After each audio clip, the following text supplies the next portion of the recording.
All right, so now that we have worked out the code book, we can actually start moving into working with Atlas.ti 8. Just a reminder, I am working from the CSDE terminal servers, and I've done a little bit of work on this thing over several years, so I've got kind of a nice cluster happening here on my homepage. But your desktop may not look like mine, so we're just going to use the Windows button instead to find Atlas.ti. And we want to select Atlas.ti 8, should be right at the top, nice and alphabetical. And it might take a little while to open up. There we go. And for now, we can create a new project. And we will call this Caesar Demo. And then when you're ready, click Create.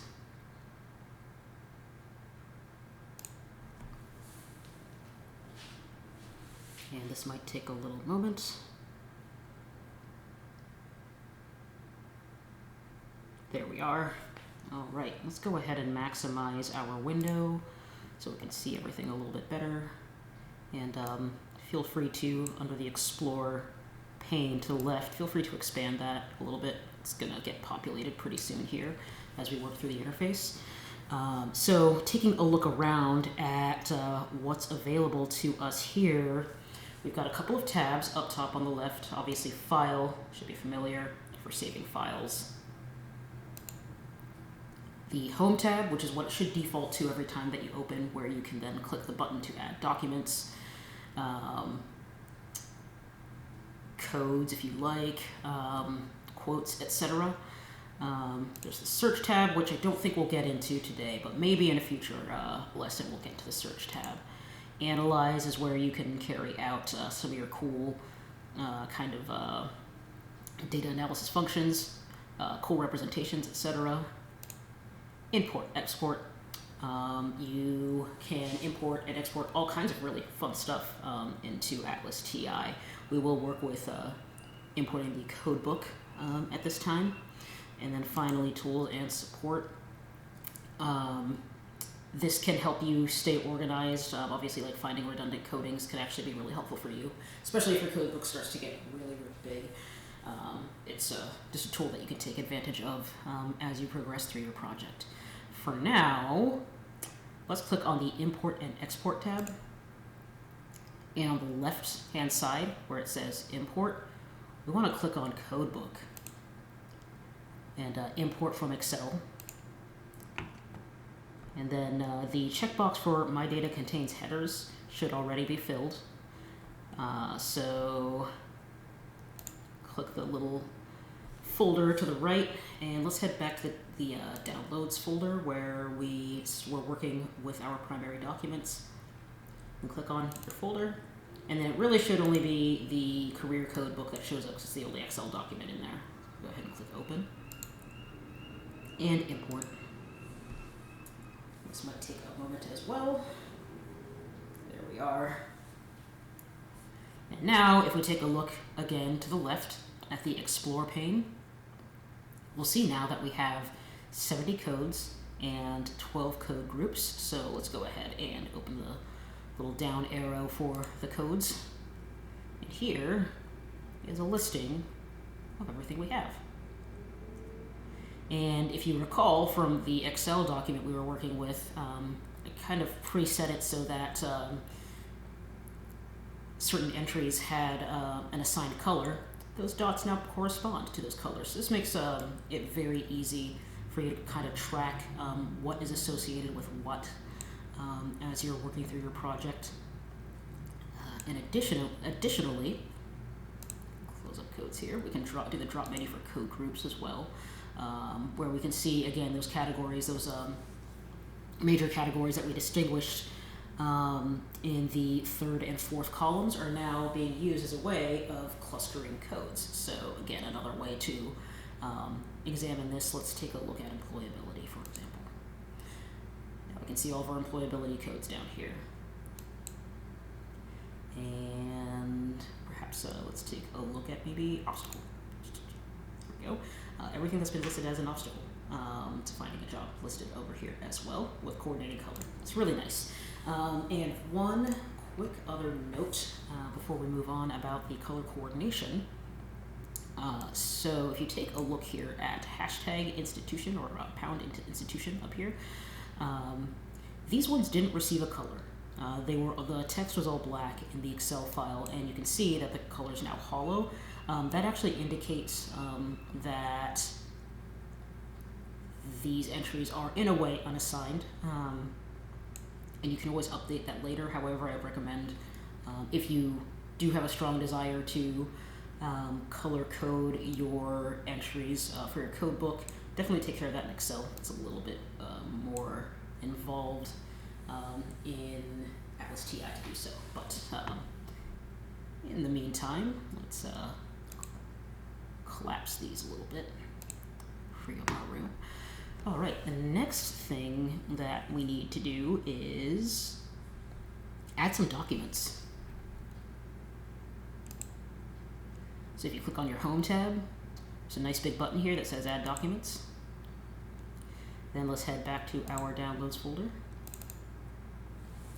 And let's go ahead and select all of these documents.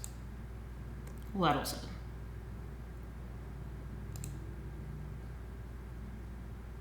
And if anything, this is the one that's going to take a little while. Especially if you have really big audio documents, sometimes it takes a little bit, but here we go. Again, looking to the left Explore pane, click a little arrow to see a listing of your primary documents. So we've got careers and geography. Note that the top 3 here are text documents, and then we've got 2 audio documents. We've got inspiration as well as why geography. We got a picture here, as well as a video. So several different document types that you can work with in terms of coding and things like that. So from here, what we can do is open up a document. Let's kick it off with careers and geography. Why not? Go ahead and right-click, and this will open up a nice drop menu with all kinds of fun options. But for now, we just want to open it up and have a look at what's inside. And the file will then open in its own little tab within the interface. So from here, it's nice and big, but we could perhaps do with a little more viewing size. So if you go to the bottom right side of your screen, you can see a little zoom setting, 113 right now, and I think maybe 150 might be a little bit better. Feel free to drag open the viewing window a little bit more, whatever is most comfortable for you. I know we're staring at screens a lot these days, so your eyes might be a little bit tired. Make sure that your text is nice and big and comfortable. All right, so we've got this article by Steve Brace. Cool. All right.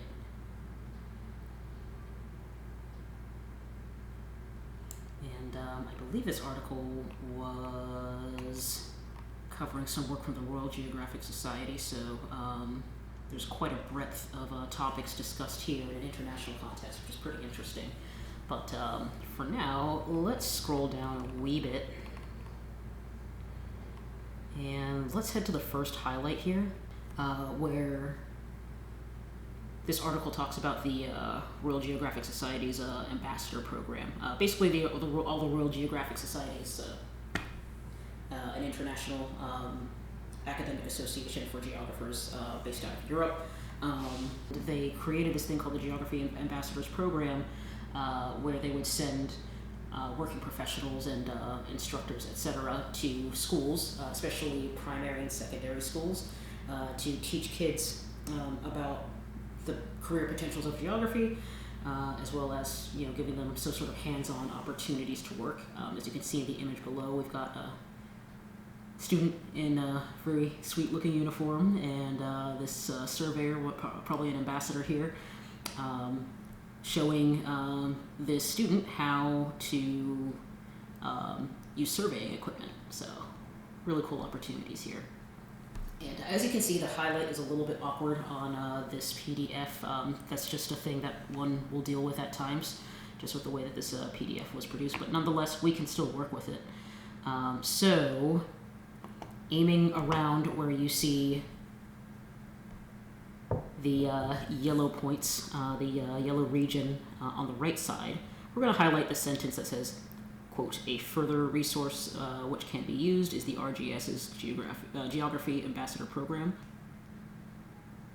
And let's just try to aim as best as we can. Again, the highlighter within this program is highlighting as this document did in Acrobat, so it's just kind of a thing we'll have to deal with, unfortunately. But it should highlight a little bit, and then you'll also see some orange dots on either side. That indicates the extent of your highlight. You want to right click that. Oh.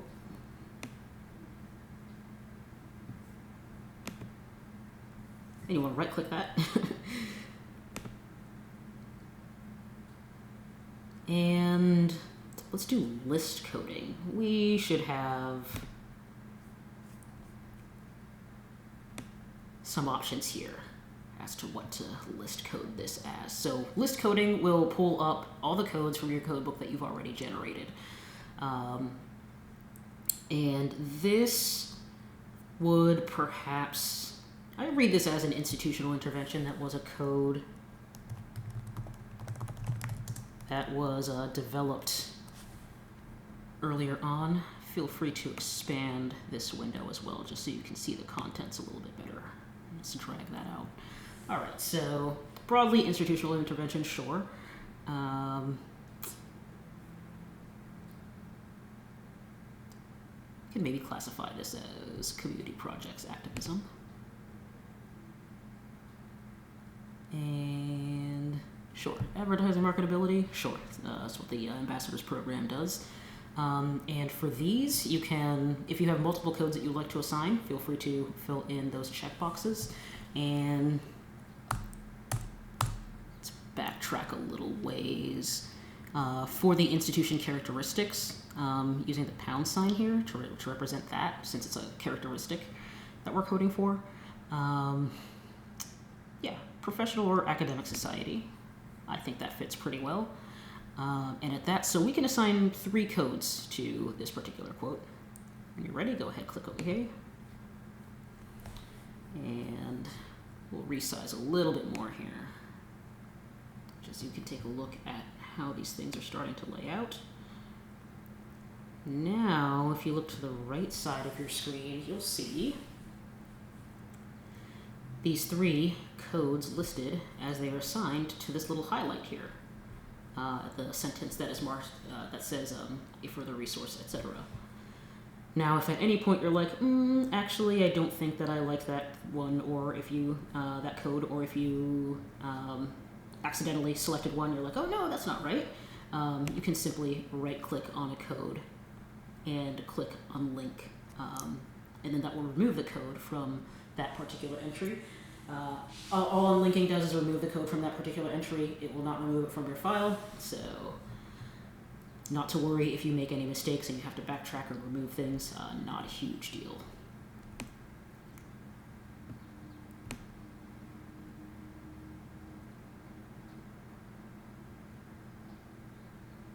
And scrolling a little bit further down, again, kind of the awkwardness of this PDF and just how it was produced. But this other highlight, we're kind of going for the paragraph that begins with, yet we cannot be complacent. Take a moment to read through that paragraph.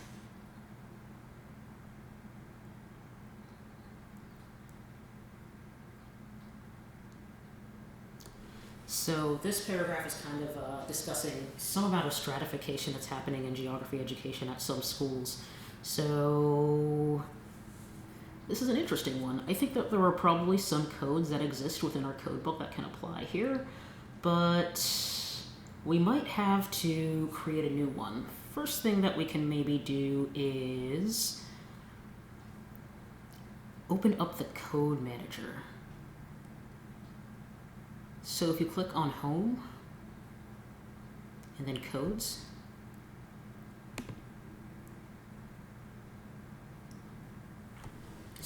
froze it a little bit. Okay, if you go to Home and then click on Codes, you'll get a listing of all of your codes as well as code groups. The Code Manager is a great resource for you to list and take a look at what your options are. So there was some consideration over education. We're looking at stratification and educational opportunities. I think maybe it would be worthwhile in this case to create a new code for perhaps educational situations of stratification, excuse me. Let's see. Or one could perhaps even argue divestment in education. So if we take a click on education as the code, we can get a little bit clearer of a listing of what's already been considered of the educational category. And there isn't a whole lot listed for education, it seems, so we're just going to have to fill this one in a little bit more. So from here, you click on education, you've got this listing here. At the top left, click on free code. And this little box will pop up. And from here, let's add a couple of other notations on education that might be important. So, and just like you did in the Excel file, we'll want to kind of precede the subcode with the main code of education and then the thing that we're trying to address. So, stratification. And we've got a notation for non-vocational subject in here too. Maybe we should do the converse of that as well, just to be consistent.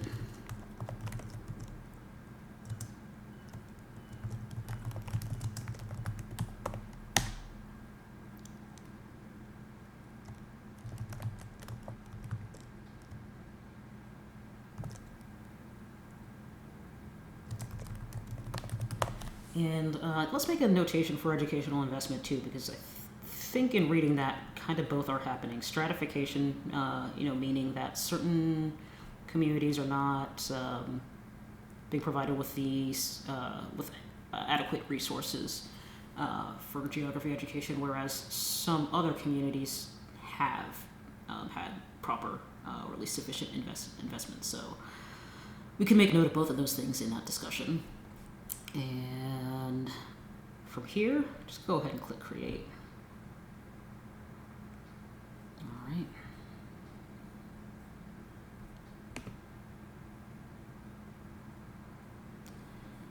And for those newly created codes, since they haven't been assigned to anything, they're just kind of hanging out right now. They don't have any code groups or anything. So one good way to detect those new codes that you've created is just to look in the groups. They might not be assigned to anything. You can also sort by time created, but since this is very high in the alphabet, it's right up on top here. So from here, we had investment, stratification, and vocational subject, all being the new ones. And we want to add these officially to the education code group. So if you hold down the control button, click investment, stratification, and vocational subject, you'll be able to select all three at the same time. Click, hold, and drag to the education code group. And magically it goes from 9 to 12 entries. And if you take a look to the right here under where it says groups, you now have investment, stratification, and vocational subject now listed in the educational subgroup. And let's head back to the careers in geography document very quickly and then apply those educational codes to this paragraph that we were looking at. So let's see if we can break it down in a way that makes sense.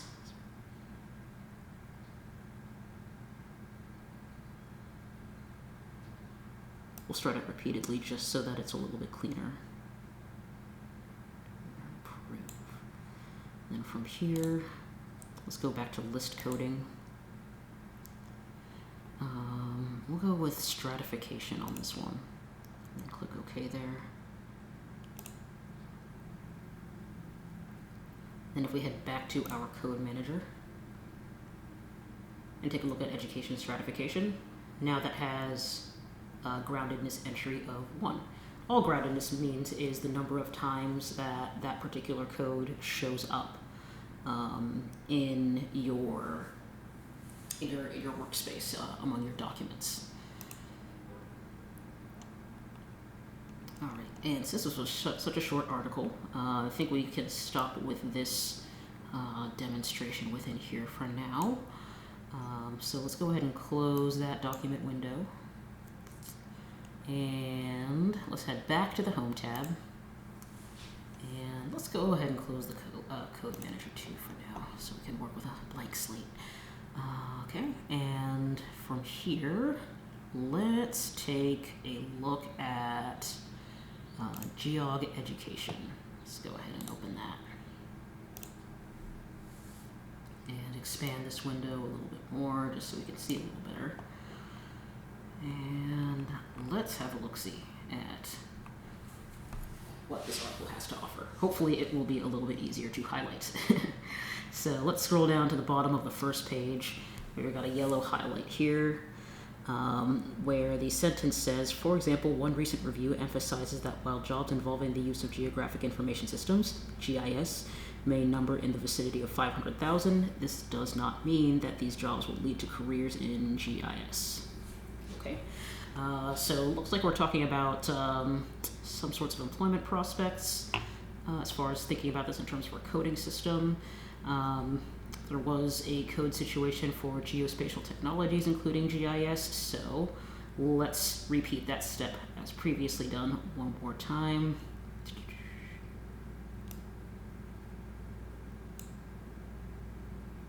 Highlight end to end, right click, let's go to list coding,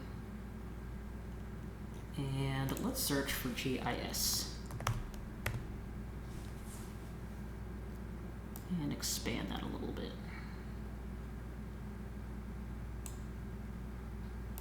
I think geospatial technology fits. And let's take a look at maybe employability too.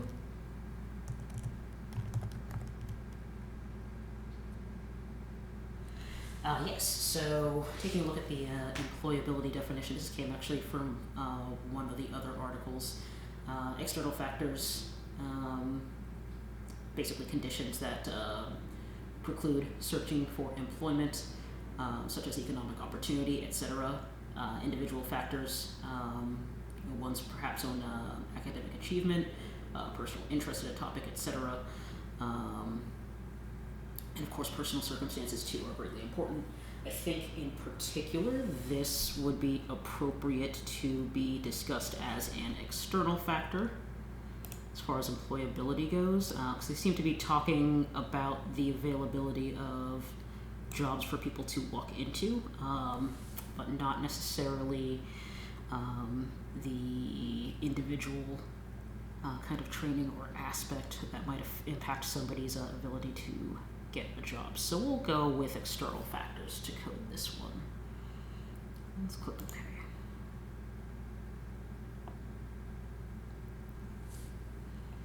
And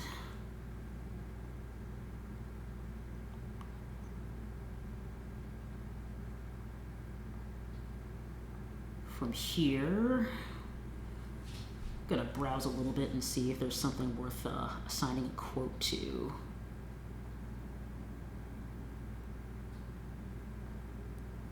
So here's a notation of optimism from Bohm and Bohm, 1994. Others note that post-Cold War changes in global polity and economy have created still more job possibilities for students trained in geography. Sure. All right, here's an optimistic investigation of things. Let's go ahead and highlight that just like we did the other one.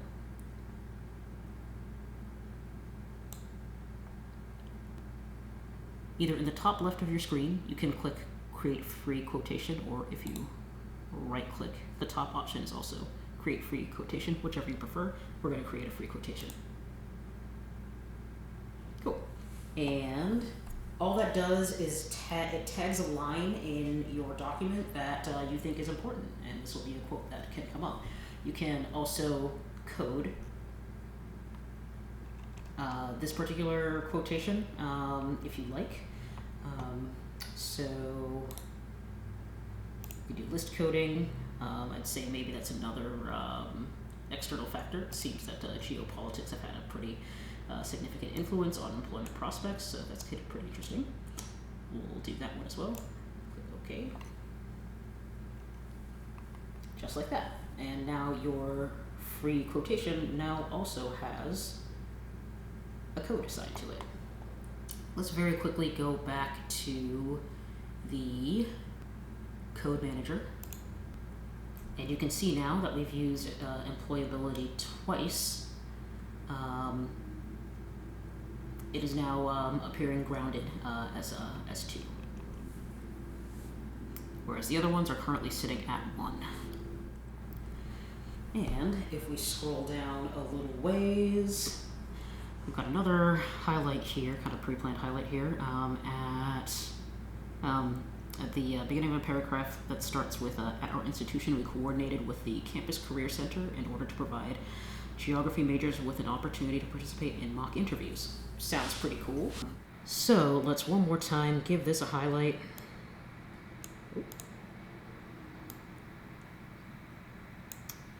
And let's call this a free quotation. And one more time with list coding.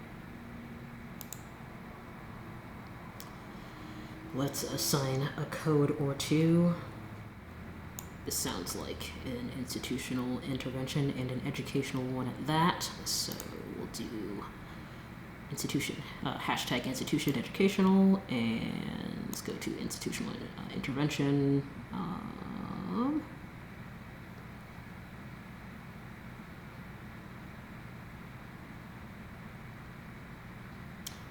Oh, my mistake. I was looking through individual as opposed to institutional. Expand this a little bit more.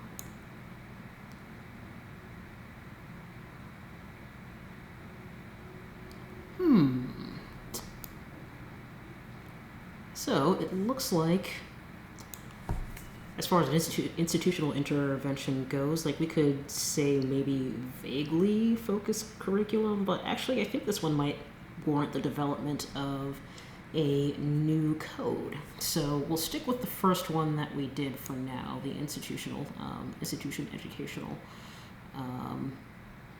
We'll click OK there.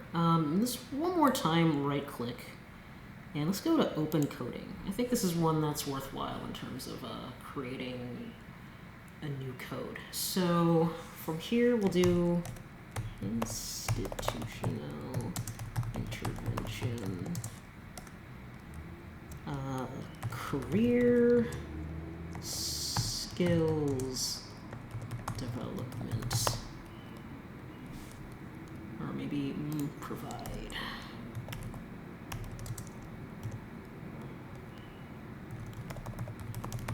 Kind of an ugly code there. It's a little bit long. Actually, yeah. Let's shorten this and then just take advantage of the option to provide a definition to kind of dig into that. But we know career skills development. That sounds good. So let's click create. Let's head back to the code manager, and where we now have institutional interventions, career skills development. Let's click that. Again, it's not in a group yet, but I think it's important for us to add that to the institutional intervention code group, which sounds good. All right. From here, perhaps we can move on to looking at a couple of